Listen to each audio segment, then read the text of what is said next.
الحمد لله كفى وسلام على عباده الذين اصطفى أما بعد أعوذ بالله من الشيطان الرجيم بسم الله الرحمن الرحيم ومن يطع الله ورسوله فقد فاز فوزا عظيما صدق الله العظيم وقال النبي صلى الله عليه وسلم إذا اتخذ الفيء دولا والأمانة مغرما وزكاة مغرما وتعلم لغير الدين وعق أمه وأدنى صديقه وأقصى أباه وظهرت القينات والمعازف وظهرت الأصوات في المساجد وساد القبيلة فاسقهم وكان زعيم القوم أرذلهم فارتقبوا عند ذلك ريحا حمراء خسفا ومسخا وآيات تتابع كنظام قطع سلكه فتتابع او كما قال علیہ الصلوۃ والسلام. میرے بزرگان، محترم دوستوں اور عزیز سامعین کرام اور نوجوان نسل، اللہ رب العزت کا بے انتہا کرم ہے، فضل ہے کہ مجھے اور آپ کو اللہ رب العزت نے ایمان کی دولت سے سرفراز فرمایا ہے اور مجھے اور آپ کو ایسے عظیم الشان نبی نصیب فرمایا ہے جو اللہ رب العزت کے حبیب ہیں. کوئی اللہ کا کلیم ہے تو کوئی اللہ رب العزت کا خلیل ہے اور کوئی وصی اللہ ہے اور کوئی کلیم اللہ ہے، لیکن میرے اور آپ کے آقا سرکار دو عالم جناب احمد محمد رسول اللہ صلی اللہ علیہ وسلم حبیب اللہ ہے.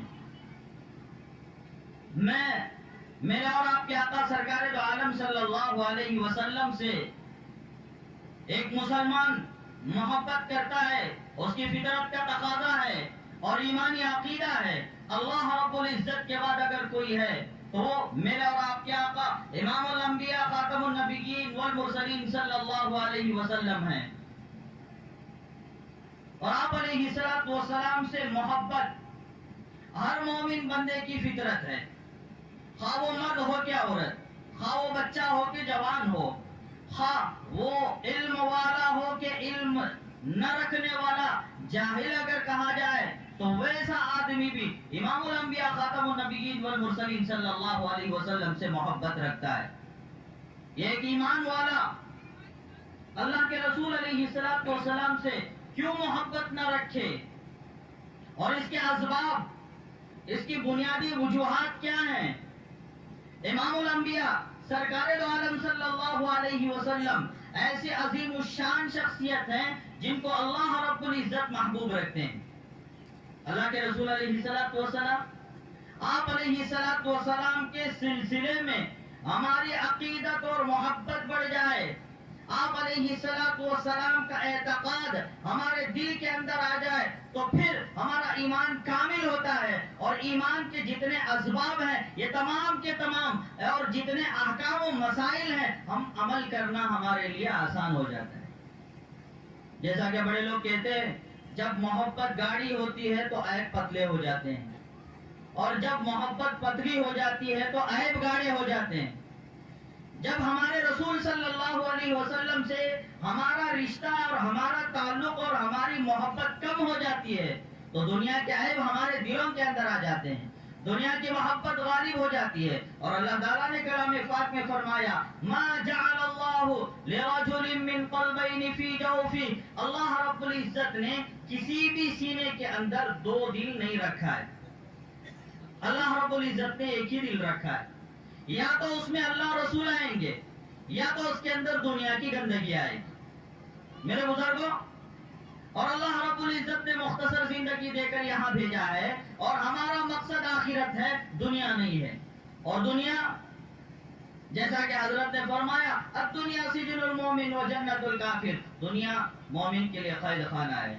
مومن کے لیے دنیا، یہاں مومن نہ کھانے کے لیے آیا ہے، نہ مومن آرام کرنے کے لیے آیا ہے، نہ مومن عیاشی کرنے کے لیے آیا ہے. مومن یہاں پر اپنے اعمال کو بنا کر اور اسی طرح اللہ اور اس کی رسول کے محبت کو اپنے سینوں کے اندر بالکل موجزن کر کے اللہ کے بارگاہ میں پہنچنے کے لیے مختصر زندگی لایا ہے. اگر ہماری اس زندگی کے اندر کامل طور پر اللہ سے ہونے کا یقین، اللہ سے ہونے کا یقین پیدا ہو جائے، رسول اللہ صلی اللہ علیہ وسلم کی محبت آ جائے، تو پھر ہمارے سارے مسائل حل ہو جائیں گے۔ اللہ کا حکم، اس پر عمل کرنا آسان، کیوں؟ ہم رسول اللہ کے طریقے پر چلنے والے ہیں، اور رسول کا جو فرمان ہے، اللہ رب العزت نے قرآن کریم میں فرمایا قُلْ إِن كُنتُمْ تُحِبُّونَ اللَّهَ فَاتَّبِعُونِي يُحْبِبْكُمُ اللَّهُ۔ اللہ کے رسول علیہ السلام کی زبانی اعلان فرمایا کہ اگر تم یہ چاہتے ہو کہ اللہ تم سے محبت کرے، اللہ تمہارے ساتھ اچھائی کرے، خیر کا معاملہ کرے، تمہارے بزنس کو ڈیولپ کرے، تمہاری تجارت کو عمدہ بنائے، تمہارے ہاں اللہ رب العزت حکومت و سلطنت تمہارے قدموں میں ڈال دے، ساری دنیا کی فرما روائی اور بادشاہت تمہارے قدموں میں ڈال دے، تو تمہارے لیے یہ حکم ہے کہ تم اللہ کو مانے رسول اللہ کے طریقے پر، اللہ کو مانے، رسول اللہ سے محبت ہو جاتی ہے، رسول اللہ کے طریقے کو اپنا لیتے ہیں، سنت کے مطابق زندگی ہو جاتی ہے، ہمارا سونا اٹھنا بیٹھنا چلنا پھرنا، ہماری گفتار کردار، یہ سب کا سب سنت کے مطابق ہو جائے، تو پھر میرے بزرگوں 100% کامیابی اللہ تعالی ہمیں نصیب فرمائے گا۔ اور آج ہم ان تمام کو چھوڑ کر دوسری جگہ کامیابی حاصل کرنا چاہتے ہیں۔ الغرض میں عرض یہ کر رہا تھا کہ ایک مومن کو اللہ کے رسول علیہ السلام سے محبت کا ہونا ایک فطری سبب ہے، اور یہ کیوں ہے؟ اس لیے کہ اللہ رب العزت امام الانبیاء خاتم النبیین والمرسلین صلی اللہ علیہ وسلم کو محبوب رکھتے ہیں، اور اللہ کے رسول علیہ السلام کی مکمل سیرت، بلکہ اللہ رب العزت کا زندہ جاوید معجزہ قرآن کریم آپ علیہ السلام کے فضل پر، آپ کے کمال پر، آپ علیہ السلام کے اعلیٰ صفات پر گواہ ہے۔ قرآن کریم کی عملی تفسیر سرکار دو عالم صلی اللہ علیہ وسلم کی حیات ہے، یعنی قرآن کریم کی عملی تفسیر حیات النبی ہے۔ آپ علیہ السلام، حضرت عائشہ رضی اللہ تعالیٰ عنہ سے کسی نے پوچھا کہ ہمارے اور آپ کے آقا صلی اللہ علیہ وسلم کے اخلاق کیا ہیں، تو حضرت مائی جان عائشہ صدیقہ رضی اللہ تعالیٰ عنہ نے فرمایا کہ آپ علیہ السلام کے اخلاق، عادات، اطوار، گفتار، کردار سب کا سب قرآن کریم ہے، اور آپ علیہ السلام چلتا پھرتا قرآن کریم تھے۔ تو میں عرض یہ کر رہا تھا کہ قرآن کریم کی عملی تفسیر حیات النبی صلی اللہ علیہ وسلم ہے، نبی پاک صلی اللہ علیہ وسلم کی حیات ہے، اور قرآن کریم کے وہ آیات جس میں اللہ رب العزت نے اپنی بڑائی الوہیت کو بیان کیا ہے، وہ عقیدت النبی ہے، اللہ کے رسول علیہ السلام کا عقیدہ ہے۔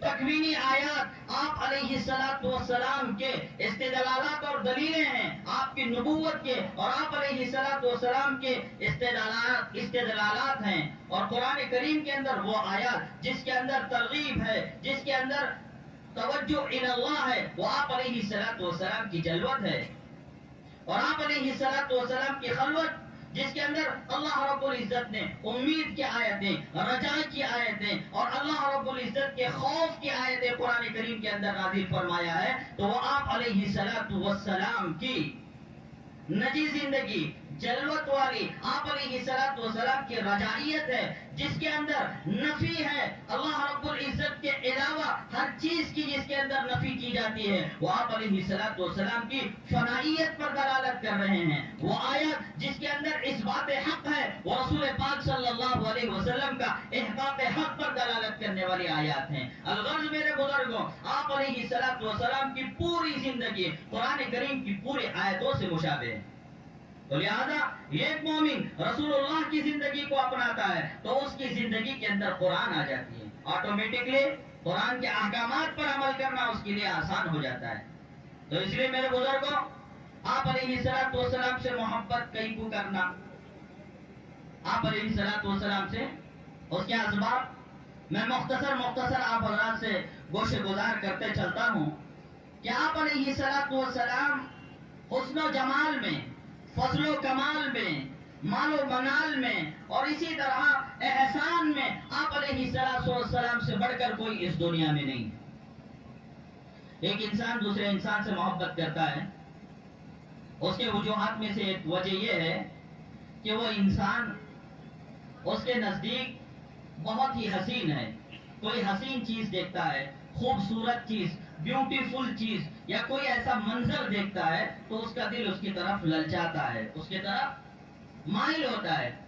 میرے اور آپ کے آقا سرکار دو عالم صلی اللہ علیہ وسلم کی ذات بابرکت ایسی حسین اور جمیل ہے، ایسی حسین اور جمیل ہے. حضرت حسان ابن ثابت رضی اللہ تعالیٰ عنہ جو شاعر رسول ہیں، آپ علیہ السلام کے سلسلے میں فرماتے ہیں کہ آپ علیہ السلام کی زندگی، آپ علیہ السلام ایسی ذات ہے کہ میں نے آپ کو، کسی ماں کو ایسا خوبصورت بچہ، ایسا خوبصورت لڑکا پیدا ہوتے ہوئے میں نے دیکھا نہیں ہے.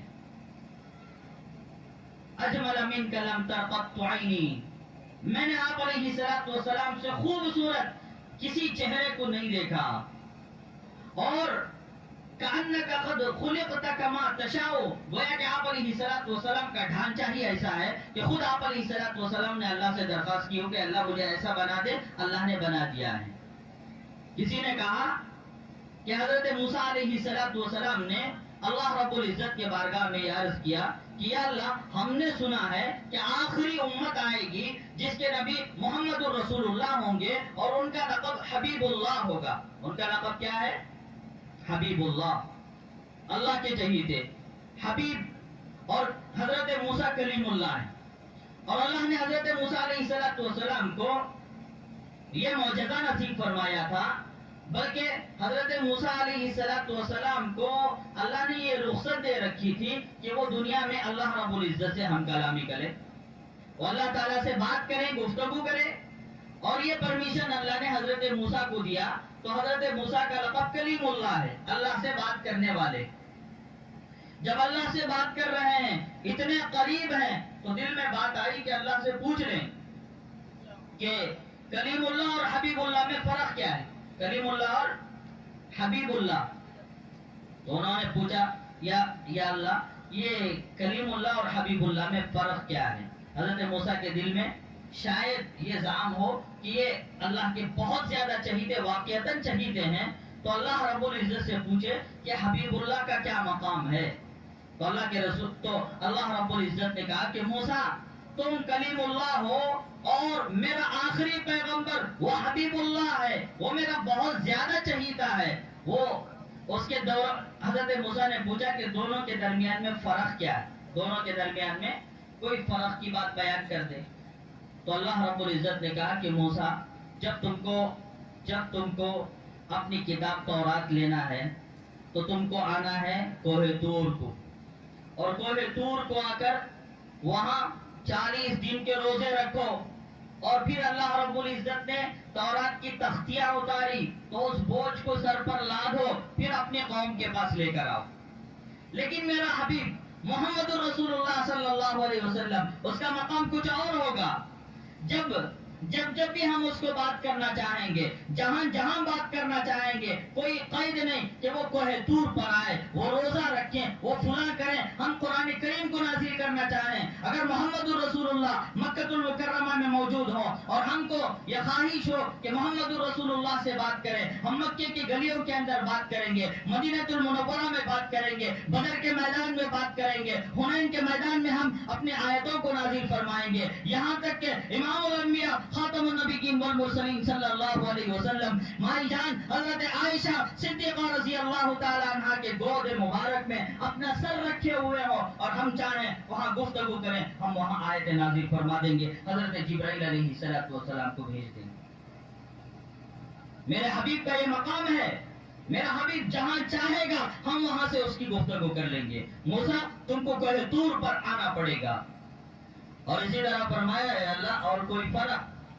کہا کہ موسیٰ بہت سارے فرق ہے، اور ایک یہ بھی ہے کہ جب تم کو کوہ طور پر آنا ہے، مجھ سے بات کرنا ہے، تو اللہ رب العزت نے قرآن کریم میں فرمایا کہ جب حضرت موسیٰ علیہ السلام کوہ طور پر جاتے تو پہلی مرتبہ گئے تھے تو اللہ رب العزت نے فرمایا اخلع نعلیک، موسیٰ آپ اپنے جوتے اتار دو. فإنك بالوادي المقدس طوى، تم بہت ہی مقدس وادی میں آ گئے ہو، تم کو یہاں چپل اور جوتا لانے کی اجازت نہیں ہے۔ کلیم اللہ کو اللہ رب العزت نے ڈانٹ دیا، اخلع علیک انک بالوادی المقدس طوى۔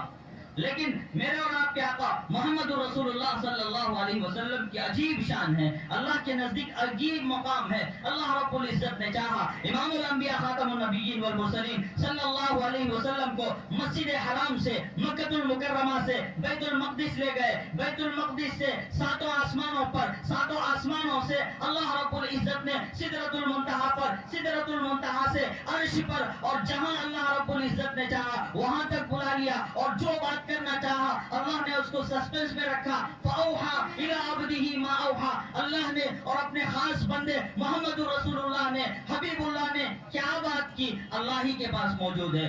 اور عرش کا وہ حصہ جہاں امام الانبیاء خاتم النبیین والمرسلین صلی اللہ علیہ وسلم پہنچے ہیں، اور آپ علیہ الصلوۃ والسلام اپنے نالین مبارکہ یعنی اپنی جوتیوں سمیت عرش پر چل رہے ہیں۔ جس عرش کے حصے پر محمد رسول اللہ صلی اللہ علیہ وسلم کی جوتی پڑ رہی ہے، عرش کا دوسرا حصہ وہ افسوس کرنے لگتا ہے کہ کاش ہمارے اوپر امام الانبیاء سید الاولیاء خاتم النبیین والمرسلین سرکار دو عالم صلی اللہ علیہ وسلم کے نالین مبارک کا اثر ہم پر بھی پڑ جاتا۔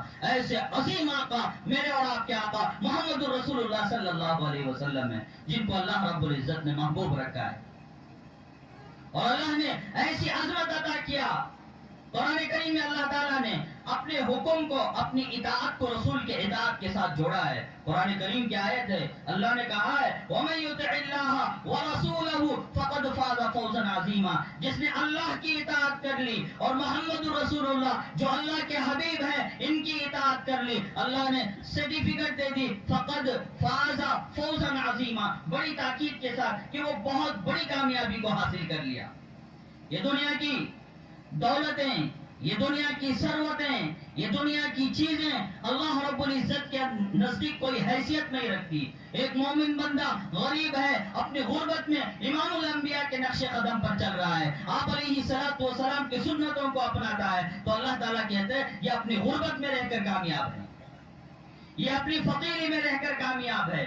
ایک تاجر اپنے تجارت میں لگا ہوا ہے اور سنت نبوی صلی اللہ علیہ وسلم کو مضبوطی کے ساتھ تھامے ہوا ہے، تو یہ تاجر اپنی تجارت میں کامیاب ہے، یہ مالدار اپنی مالداری میں کامیاب ہے، اگر وہ امام الانبیاء خاتم النبیین والمرسلین صلی اللہ علیہ وسلم کے غلامی کو اپنے لیے مقرر کر لے۔ الغرض میرے بزرگوں، میں آپ کو بتاتا جاؤں آپ علیہ الصلوۃ والسلام کی عظمت، آپ علیہ الصلوۃ والسلام کیوں قابل عظمت ہیں، کیوں محبت کے قابل ہیں، تو آپ علیہ الصلوۃ والسلام کا مقام اللہ کے نزدیک بہت بڑا ہے۔ اور حسن کی بات آئی تو آپ علیہ الصلوۃ والسلام کے حسن کے بارے میں حضرت شیمہ کتابوں میں لکھا ہے کہ حلیمہ سعدیہ کے پاس رسول اللہ صلی اللہ علیہ وسلم کی بہن حضرت شیمہ نے آ کر عرض کیا یا رسول اللہ، حضرت شیمہ نے اپنے والدہ سے حلیمہ سعدیہ سے کہا کہ بکریاں چرانے کے لیے میں آج تھکی ہوئی ہوں، مجھے چاہیے کہ میرے بھائی محمد کو دے دیں، میں اس کو اپنے گود میں لے کر جاؤں گی۔ ماں نے کہا کہ پہلے سے تھکی ہوئی ہے اور اس چھوٹے بچے کو ساتھ لے جائے گی۔ کہا کہ جب میں محمد صلی اللہ علیہ وسلم ابھی نبوت نہیں آئی، ابھی رسالت نہیں آئی، ابھی مختلف چھوٹی سی عمر ہے، اللہ رب العزت نے ایسی بابرکت شخصیت دی تھی، آپ علیہ الصلوۃ والسلام جہاں چلے گئے، جنگل اگر سوکھا ہے تو وہ ہرا بھرا ہو جائے، جس اونٹنی پر سوار ہو جائے کمزور ہے اس کے تھنوں سے دودھ جاری ہو جائے اور اس کے اندر چستی اور پھرتی اور طاقت آ جائے، ایسے بابرکت شخصیت میرے اور آپ کے آقا محمد رسول اللہ صلی اللہ علیہ وسلم ہے۔ تو حلیمہ سعدیہ کی بیٹی شیمہ نے کہا کہ ماں، میں اگر بکریاں چرانے جانا ہے تو تھکی ہوئی طبیعت ہے، میرے بھائی محمد کو دے دیں، میں اس کو لے جا کر اب بکریاں چراتی ہوں۔ کہا کہ اس کا کیا راز ہے؟ جب میں محمد کو اپنے ساتھ لے جاتی ہوں تو میری بکریاں بہت جلد چر کر واپس آ جاتی ہیں، مجھے کوئی محنت کرنے کی ضرورت نہیں رہتی، اور جب آ جاتی ہیں میں گود میں لے کر محمد رسول اللہ میرے بھائی کو، اس چھوٹے سے منع کو، اس کے چہرے کو میں دیکھتی بیٹھ جاتی ہوں، اور دوسری طرف میری جو بکریاں ہیں سب جمع ہو جاتے ہیں، میں اور میری بکریاں محمد رسول اللہ صلی اللہ علیہ وسلم کے حسن سے لطف اندوز ہوتے ہیں، دیکھتے رہ جاتے ہیں. اللہ کے رسول علیہ الصلوۃ والسلام کا حسن، ازل سے آپ کا حسن، ابد سے آپ کا حسن، اور ایسے بابرکت شخصیت اور ایسی حسین و جمیل شخصیت حضرت عائشہ صدیقہ رضی اللہ تعالیٰ عنہ نے ارشاد فرمایا کہ حضرت یوسف علیہ السلام کی سہیلیاں محمد رسول اللہ صلی اللہ علیہ وسلم کو دیکھ لیتی تو اپنے ہاتھ کو نہیں اپنے سینے کو چاک کر لیتی. ایسی عظیم الشان حسن کے مالک محمد رسول اللہ صلی اللہ علیہ وسلم. اگر فضل و کمال میں دیکھا جائے، کسی آدمی کو کسی سے محبت ہو جاتی ہے اس کی فضیلت اور اسٹیٹس کی بنیاد پر. ایک دم کالا کلوٹا ہے لیکن وہ اس کا ایک اسٹیٹس اور مقام ہے تو آدمی اس کی طرف جاتا ہے. مثال کے طور پر کوئی غریب رشتہ دار ہے تو آدمی کہتا ہے انہوں دور کے ہمارے چچا کے بیٹے. وہ اگر کوئی محلے کا کاؤنسلر بن گیا یا ایم ایل اے بن گیا کسی کا بھائی تو وہ دور کا ہو کہتا ہے انہوں ہمارے خاص رشتہ دار، انہوں ہمارے خاص رشتہ دار. تو وہ اس کے رشتہ داری کو نہیں، اس کے مال اور اس کے منال کو یا اس کے فضل و کمال کی بنیاد پر اپنی طرف منسوب کرتا ہے. تو میرے بزرگوں، میں اور آپ کو، ہمارے اور آپ کے آقا محمد رسول اللہ صلی اللہ علیہ وسلم کو کیوں محبت نہ کریں؟ آپ علیہ الصلوۃ والسلام کے امتی ہونے پر ہم کیوں فخر نہ کریں؟ آپ علیہ الصلوۃ والسلام کا مقام اتنا زیادہ ہے. حدیث پاک میں آتا ہے کہ جب قیامت طاری ہو جائے گی اور اس کے بعد اللہ رب العزت میدان محشر قائم کرے گا، حساب شروع نہیں ہوگا. اللہ کے رسول علیہ الصلوۃ ساری قومیں اور ملتیں حضرت آدم علیہ السلام کے پاس جائیں گے اور کہیں گے آدم آپ تو ہمارے باپ ہیں، آپ سفارش کر دیں، اللہ تعالیٰ حساب شروع کر دے، یا اللہ تعالیٰ ہمارے لیے کوئی راستہ نکال دے. حضرت آدم کہتے ہیں مجھ سے ایسی غلطی ہوئی ہے، میں اللہ کے پاس منہ دکھا نہیں سکتا. اور اس کے بعد حضرت نوح کے پاس جاتے ہیں، اے نوح آپ تو آدم ثانی ہیں، ابو البشر ثانی ہیں، آپ کی نسل سے یہ ساری قوم اور ملت پیدا ہوئی ہے، آپ اللہ سے سفارش کر دیں. حضرت نوح بھی تیار نہیں، حضرت ابراہیم بھی تیار نہیں، حضرت عیسیٰ بھی، موسیٰ بھی، تمام انبیاء اکرام علیہ السلام صاف کہہ دیں گے کہ میں یا ربی نفسی نفسی، مجھے تو اپنے نفس کی پڑی ہوئی ہے، مجھے تو اپنی ذات کی پڑی ہوئی ہے، مجھ سے ایسی خطائیں ہو چکی ہیں میں اللہ کے سامنے اپنا چہرہ نہیں بتا سکتا. انبیاء اکرام علیہ السلام یا ربی نفسی. اور اس وقت امت امام الانبیاء خاتم النبیین والمرسلین صلی اللہ علیہ وسلم جو میرے اور آپ کے آقا ہیں، جن کے ہم امتی ہیں، ایسے عظیم آقا آپ کے پاس ساری امت پہنچے گی. آپ علیہ السلام اللہ رب العزت کے بارگاہ میں پہنچیں گے اور وہاں آپ علیہ السلام لمبی طویل احادیث ہیں تو آپ علیہ السلام خلاصتاً یہ ہے کہ سجدے میں پڑ جائیں گے اور اللہ سے ایسی حمد و ثنا کریں گے کہ آج تک نہ اس سے پہلے کسی نے کی ہے نہ اس کے بعد کوئی کرے گا. اور ایسی حمد و ثنا اللہ رب العزت کے بارگاہ میں پیش کریں گے اور اللہ رب العزت کی شان جلال میں آ جائے گی اور اللہ رب العزت کہیں گے یا محمد ارفع راسک واشفع تشفع، اے محمد اپنے سر کو سجدے سے اٹھا لیجئے اور آپ جس کی سفارش کریں گے آپ سفارش قبول کریں.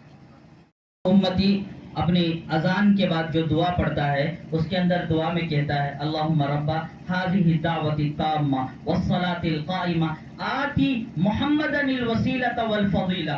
یا اللہ آپ محمد رسول اللہ صلی اللہ علیہ وسلم کو وسیلہ بھی نصیب فرما اور فضیلت بھی نصیب فرما. وبعثوا مقاما محمودا، اور مقام محمود کو یا اللہ آپ محمد رسول اللہ صلی اللہ علیہ وسلم کا انتخاب فرما. ہر امتی کہتا ہے، ہر امتی جو اذان کو غور سے سنتا ہے دعا پڑھتا ہے، اتنی بڑی دولت ہے یہ کہ اللہ کے رسول علیہ السلام نے فرمایا جو بندہ اذان سنتا ہے اور اس کا جواب دیتا ہے، دعا پڑھتا ہے، مرتے وقت اس کے لیے کلمہ نصیب ہوتا ہے.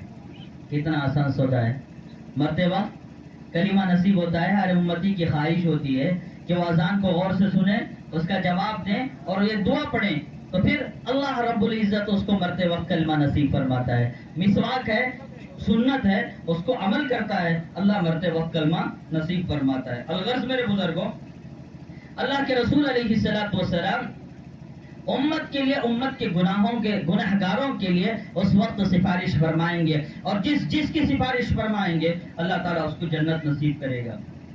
دعا کریں کہ اللہ تعالیٰ مجھے اور آپ کو سرکار دو عالم صلی اللہ علیہ وسلم کی شفاعت اور سفارش نصیب فرمائے. تو میرے بزرگوں اس کے لیے ضروری ہے کہ ہم ایسے عظیم آقا کی سنتوں پر، ایسے عظیم آقا کی شریعت پر ہم پابند ہو جائیں. تو سب سے پہلے ضروری کام یہ ہے کہ ہماری شریعت میں اللہ اور اس کے رسول کو ماننے کے بعد جو فضیلت والی چیز ہے ہماری زندگی میں نماز آ جائے، ہماری زندگی کے اندر نماز آ جائے۔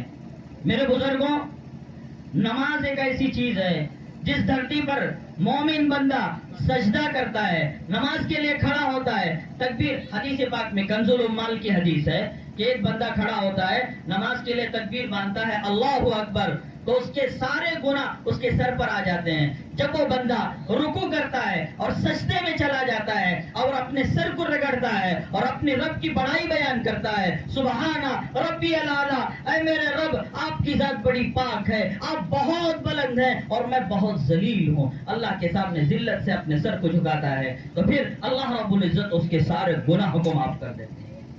اس نے جو گناہ کیا ہے، اس کی آنکھوں نے جو گناہ کیا، اس کے ہاتھ نے جو گناہ کیا، اس کی زبان سے جو گالی گلوچ نکل کر گناہ کیا، چغلی کیا ہے، یہ تمام کے تمام گناہوں کو بندہ جب عاجزی کے ساتھ اللہ کے لیے نماز پڑھتا ہے، ہاتھ اٹھا کر رکعت باندھتا ہے، گناہ اس کے سر پر آ گئے، جب رکوع کرتا ہے اللہ سے کہتا ہے سبحان ربی العظیم، اے میرے رب آپ بہت بڑے ہیں اور آپ کی ذات پاک ہے، میں بہت گندا ہوں، میں بہت ذلیل ہوں، آپ کے سامنے میں سر جھکا رہا ہوں، اور پھر سجدے میں جاتا ہے، کھڑے ہو کر پھر سجدے میں جاتا ہے، تو پورے کے پورے گناہ اس کے معاف ہو جاتے ہیں۔ تو نماز سے ہمارے سارے گناہ معاف ہیں۔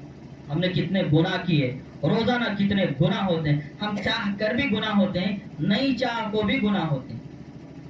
آٹو میں چڑھ گئے گناہ، بس میں چڑھ گئے گناہ، چلتے پھرتے ہمیں نہیں دیکھنا چاہے تو بھی ہمارے آنکھ وہ چلے جاتے ہیں۔ یہ سب گناہ کے کام ہیں کہ نہیں بھائی؟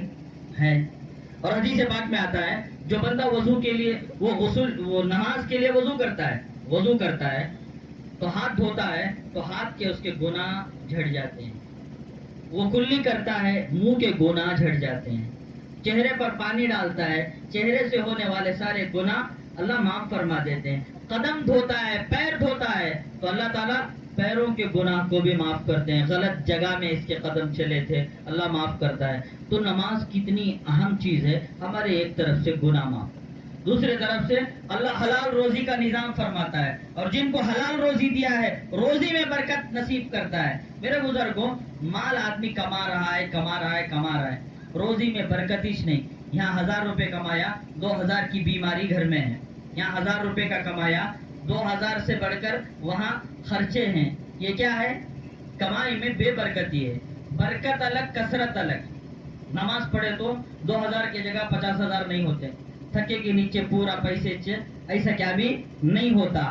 نماز پڑھنے سے جتنی میں کمائی کر رہا ہوں اس میں برکت آ جاتی ہے، برکت کا مطلب میری پوری ضرورت ہو جاتی ہے اور ذرا بچ بھی جاتا ہے، ضرورت پوری ہو کر 300 روزانہ کما رہا ہوں، میں منڈی میں کام کر رہا ہوں، ہوٹل میں کام کر رہا ہوں، فلاں جگہ کام کر رہا ہوں، اب پریشانی اس پریشانی میں مبتلا ہو کر آدمی کیا کرتا؟ سود کو جاتا، اسے کون بھی دیتا نہیں، کر کو جو روح کو بھیجتا، جا کو گروپا میں پیسے اٹھا لے گا۔ اب ہماری عورتیں اللہ ہمیں معاف فرمائے کہ سود میں اتنا مبتلا ہے، امت مسلمہ 80% جو تباہ ہو رہی ہے وہ سودی نظام کی بنیاد پر، سود کھا رہے، سود کھلا رہے، تو سارا کا سارا نظام برباد، جیسا کہ حضرت نے فرمایا کہ بیوی وہ نافرمان ہو رہی ہے، بچے نافرمان ہو رہے ہیں، اور اپنے نوکر نافرمان ہو رہے ہیں، اپنے آقا وہ ہمارے اوپر برس رہے ہیں، یہ سب کی بنیاد 80% اگر دیکھا جائے یہ سودی نظام کی بنیاد پر ہے، اللہ ہمیں حفاظت فرمائے۔ تو میرے بزرگوں، میں عرض یہ کر رہا تھا کہ بندہ جب نماز پڑھتا ہے تو اس کی زندگی میں برکت آ جاتی ہے، جب برکت آتی ہے تو اسے قرض لینے کی ضرورت نہیں، جب قرض لینے کی ضرورت نہیں ہے تو سود میں مبتلا ہونے کی ضرورت نہیں ہے، اور بڑے بڑے گناہ اس سے چھوٹ جاتے ہیں، غیر غلط خرچے جو ہیں وہ سب کے سب اسے خود بخود کٹ ہو جاتے ہیں۔ جب نماز پڑھتا ہے خود بخود داڑھی آ جاتی، نماز پڑھ رہا ہے چہرے پہ داڑھی آ گئی، نماز پڑھ رہا ہے اس کا لباس عمدہ ہو گیا، اس کی ضمیر، اس کا دل اسے گالی دیتا ہے، بھائی تو ایک نمازی ہو کر فلاں جگہ جا رہا ہے، اس کو شرم آتی ہے۔ تو نماز، قرآن کریم میں اللہ نے فرمایا ان الصلاۃ تنہا عن الفحشاء والمنکر، نماز بے حیائی کو روک دیتی ہے، برے کاموں کو روک دیتی ہے۔ ایک صحابی نے عرض کیا کر یا رسول اللہ، فلاں بندہ جو ہے نماز بھی پڑھتا ہے گناہ بھی کرتا ہے. اللہ کے رسول نے فرمایا نہیں، چند دنوں کے اندر یہ سب مسئلہ حل ہو جائے گا. اس کی نماز اس کو گناہوں سے روک دے گی. اب مسئلہ یہ ہے ایسی نماز ہم کیسے بنائیں کہ ہماری نماز ہمارے گناہوں کو چھوڑ دے. 40 سال سے نماز بھی پڑھتا ہوں، 40 سال سے گناہ میں بھی مبتلا ہوں. وجہ یہ ہے کہ ہماری نماز نہیں ہے. ہمیں نماز میں کیا پڑھنا کی وہ پڑھتے نہیں، کیا پڑھنا کی وہ نہیں. اگر کوئی بندہ قرات سیکھا نہیں، قرآن سیکھا نہیں، انا اعطینا کل کوثر فصلی لربک ونہر، سواد کی جگہ سین پڑھیا، نماز نہیں ہوتی. ہم ناچ معلوم نہیں، ہمیں سواد پڑھتے ہیں کہ سین پڑھتے ہیں. جبکہ 20 سال، 30 سال، 40 سال سے ہماری نمازیں ہو رہی ہیں. کیا ہماری نماز درست ہے کہ نہیں ہے؟ نہیں معلوم. دیکھا دیکھی چولہا پھونکی، تو دیکھا دیکھی میں ہمارا مسئلہ چل رہا ہے. تو پہلے کے لوگ تو 20 سال نماز سیکھتے تھے، اپنے نماز کو 20 سال درست کرتے تھے. میرے بزرگوں، میں بھی محتاج ہوں، آپ بھی محتاج ہیں. قرآن کریم کو سیکھیں، نماز کی دعاؤں کو سیکھیں. ہماری نماز کی جو غلطی ہے، اتحیات کی جو غلطی ہے، ہم 1000 مدرسے بنا لیں، 100 حج کر لیں، 2000 عمرے کر لیں، پھر بھی میری نماز کی غلطی کو یہ بھرپائی نہیں کر سکتی. وہ فرض ہے یا 1000 عمرے نفل ہیں، تو یہ 1000 عمرے میری نماز کی غلطی کو درست نہیں کر سکتے. میرے اتحیات میں پڑھ رہا ہوں، اتحاد پڑھتا ہوں، کوئی اتحاد پڑھتا ہے، کیا پڑھ رہے مجھے نہیں معلوم. تو ہماری ایسی نمازیں کیا ہم کو گناہ سے روک سکتی ہیں؟ اس لیے ضروری ہے کہ مکاتب کے نظام کو قائم کریں. ہم تو ڈوبے صنم، اوروں کو بھی لے ڈوبیں، یہ مسئلہ نہ ہو. ہماری زندگیاں ختم ہو رہی ہیں، ہمارے بچے تباہ نہ ہوں، ہماری نوجوان نسل برباد نہ ہو، ہماری بچیاں برباد نہ ہوں. آج ہماری بچیاں غیروں کے حوالے ہو رہے ہیں، صرف کسی خاص گاؤں میں نہیں، پورے ہندوستان کے اندر یہ جو وبا پھیل رہی ہے، جو بالکل مسلمان بچیاں اپنے ایمان کو، دین کو ترک کر کے غیروں کے حوالے ہو رہے. میرے بزرگوں، ہمارا دل کڑتا ہے اور ہم غم کرتے ہیں، اس کے سوا کچھ نہیں کر پا رہے ہیں. وجہ کیا ہے؟ ہم نے ان کو بے لاگ چھوڑ دیا ہے، بے لگام ان کو چھوڑ دیا ہے. ہم ایسا نظام بنائے کہ ہماری بچیاں جو ٹین ایج کی ہیں، 9 سال سے لے کر 21 سال تک کی بچیاں جو شادی شدہ مائیں ہیں، اور وہ بھی ہفتے کے 2 دن انہوں نے قرآن کو سیکھنا ہے، پاکی کے مسائل کو سیکھنا ہے. عمرے کو جا رہے، کیا جا رہے معلوم نہیں، ٹور کو جاتے ہیں واپس آ جاتے ہیں، حج کو جاتے ہیں، کتنے ارکان ہی کیا ہیں وہ بھی معلوم نہیں، جا رہے ہیں اور گھوم کے واپس آ رہے. اللہ مجھے معاف فرمائے اگر میں بڑی بات آپ کے سامنے کر رہا ہوں، چھوٹا منہ بڑی بات، لیکن اصلاحی معاشرہ ہے ہمارا، ہماری اصلاح ہونا ہے، ہم سب کی اصلاح ہونا ہے، میری اور آپ کی اصلاح ہونا ہے. تو ہم قرآن کو سیکھیں، دعاؤں کو سیکھیں، فرائض کو سیکھیں، مسائل کو سیکھیں. اس کے لیے ہم کو ہمارے ہر قریے کے اندر، ہر محلے کے اندر ہم کو کیا کرنا ہے؟ مکتب کا نظام مضبوط کرنا ہے، مکتب کا نظام مضبوط کرنا ہے. اور بچیاں، آج کا بچہ کل کا بڑا ہے، آج کی بچی آج کی وہ بیبی ہے، کل کی وہ دادی ہے، کل کی وہ بیوی بھی ہے. تو ایسی صورت میں ہمارے نسلوں کی تباہی سے ہم کو بچانا ہے تو بچیوں کے تعلیم کا نظام کرنا ہے. اور میں نے سنا کہ یہاں ماشاءاللہ مسلح ہے، اور دیکھنے میں بھی آ رہا ہے پرانا مسلح لگ رہا ہے. اور ہمارے مارکیٹ کے اندر بہت سارے ہمارے بھائیوں کی منڈی ہیں جنہوں نے پروگرام کو منعقد کیا ہے. یہ بہت قابل مبارکباد ہے اور بہت ہی اچھا کام انہوں نے کیا ہے. اور اس کا سب کا مقصد یہ ہے کہ ہمارا یہ مسلح آباد ہو جائے. اللہ کی یہ زمین جس کو نماز کے لیے متعین کیا گیا ہے، ہم نہیں پڑھیں گے تو پھر ہمارا نقصان ہے. اگر ہم یہاں سجدہ کر لیتے ہیں، کل قیامت کے دن یہ مسجد گواہی دے گی، یا اللہ مجھ پر کھڑے ہو کر تیرا فلاں بندہ سبحان اللہ پڑھا تھا، سورہ فاتحہ پڑھا تھا، سر سجدے میں رکھ کر یا اللہ تجھ سے مانگا تھا، میں اس کی گواہی دیتی ہوں، یا اللہ اس کی بخشش فرما دے. اللہ تعالیٰ اس کی بخشش فرما دیں گے. جیسا کہ پہلے زمانے کے بزرگوں کو دیکھتے تھے، یا اب بھی ہیں پرانے لوگ، فرض نماز پڑھ کو پیچھے آ کو سنت پڑھتی، پھر سنت پڑھ ڈال کو نفل نماز کو 1-2 ختم ڈال کو پڑھتے. وہ کئی کو پڑھتے ہی معلوم نہیں، وہ کئی کو. اس کی وجہ یہ ہے کہ زمین کل قیامت کے دن گواہی دے گی.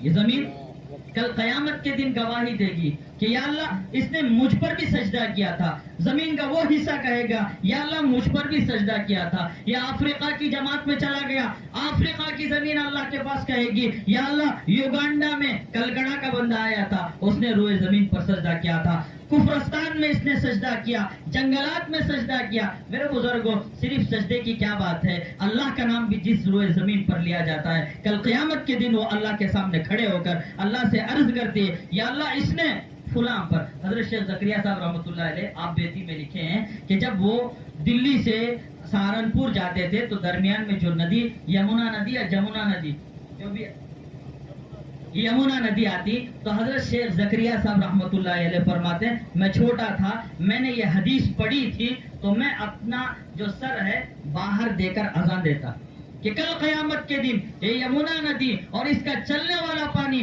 اللہ کے بارگاہ میں عرض کرے یا اللہ زکریا نے یہ ہمارے اوپر سے گزرتے ہوئے تیرا نام لیا تھا، آج اس کی بخشش کر دی. تو میرے بزرگوں، میرے اور آپ کی بخشش کی ضرورت ہے کہ نہیں؟ ہمیں سب بخشش کی ضرورت ہے یا سب بزرگاں کی؟ بھائی سب کو بخشش کی ضرورت ہے. تو ہم سب کو اللہ کے رسول علیہ السلام سے پیار و محبت کرنا ہے، اور پیار محبت کا تقاضا یہ ہے کہ آپ کے طریقے کے فالوور ہو جانا ہے.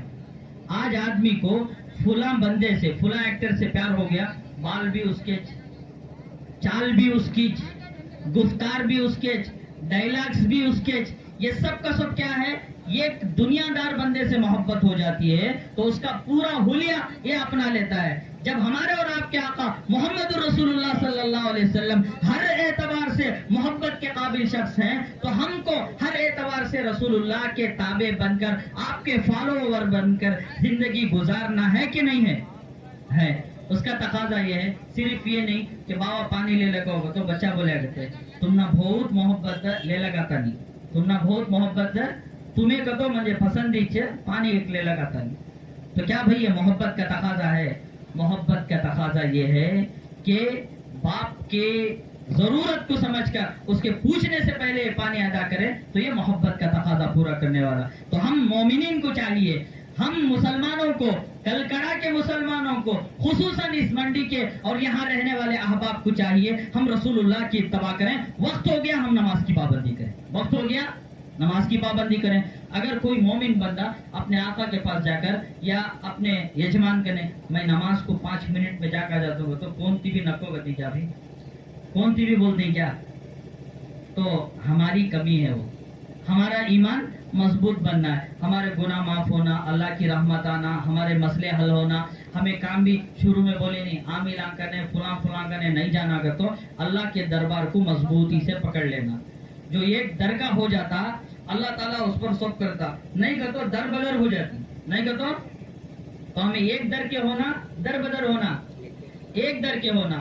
تو اس لیے اللہ کے دامن کو اور اللہ کے گھر کو مضبوطی کے ساتھ تھام لیں، اور یہ جو ہمارا مصلی ہے وہ اللہ تعالیٰ تا قیامت اس کو آباد فرمائے. آج مصلی ہے کل مسجد بن جائے اور اس کے ضمن میں اللہ تعالیٰ بہت سارے دین کے کام لے لیں. میں اسی بات کو آپ حضرات کے سامنے رکھتے ہوئے، جو احباب بھی اس اجتماع کا انعقاد کیا، ہم سب کے شکر گزار ہیں، اور آپ نے موقع دیا کہ آپ کے ہاں ہم آ کر آپ حضرات کے سامنے کچھ دین کی بات ہم بھی بولے اور آپ بھی سنے ہیں. یہ سب اللہ کی توفیق ہے. ذالک فضل اللہ یؤتیہ من یشاء. اللہ اپنا فضل جس پر چاہے فرماتے ہیں اور جس کو چاہے محروم رکھتے ہیں. اللہ تعالیٰ سنی ہوئی باتوں پر عمل کی توفیق نصیب فرمائے.